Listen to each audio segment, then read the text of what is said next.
دفاعی معاہدے کے بعد پاکستان نے سعودی عرب کے لیے افرادی قوت 2 گنا کرنے کی تیاری کر لی۔ عرب نیوز نے پاکستانی حکام کے حوالے سے کہا کہ پاک سعودی دفاعی معاہدے کی مملکت نے پاکستانی مین پاور پر بھی مثبت اثرات مرتب ہوں گے۔ پاکستانی حکومت نے اقتصادی شراکت داری کو وسعت دینے کے لیے اعلیٰ سطح کی کمیٹی تشکیل دی۔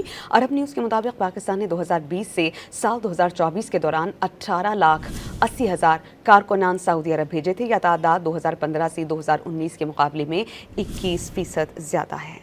دفاعی معاہدے کے بعد پاکستان نے سعودی عرب کے لیے افرادی قوت 2 گنا کرنے کی تیاری کر لی۔ عرب نیوز نے پاکستانی حکام کے حوالے سے کہا کہ پاک سعودی دفاعی معاہدے کی مملکت نے پاکستانی مین پاور پر بھی مثبت اثرات مرتب ہوں گے۔ پاکستانی حکومت نے اقتصادی شراکت داری کو وسعت دینے کے لیے اعلیٰ سطح کی کمیٹی تشکیل دی۔ عرب نیوز کے مطابق پاکستان نے 2020 سے سال 2024 کے دوران 18,80,000 کارکنان سعودی عرب بھیجے تھے۔ یہ تعداد 2015 سے 2019 کے مقابلے میں 21% زیادہ ہے۔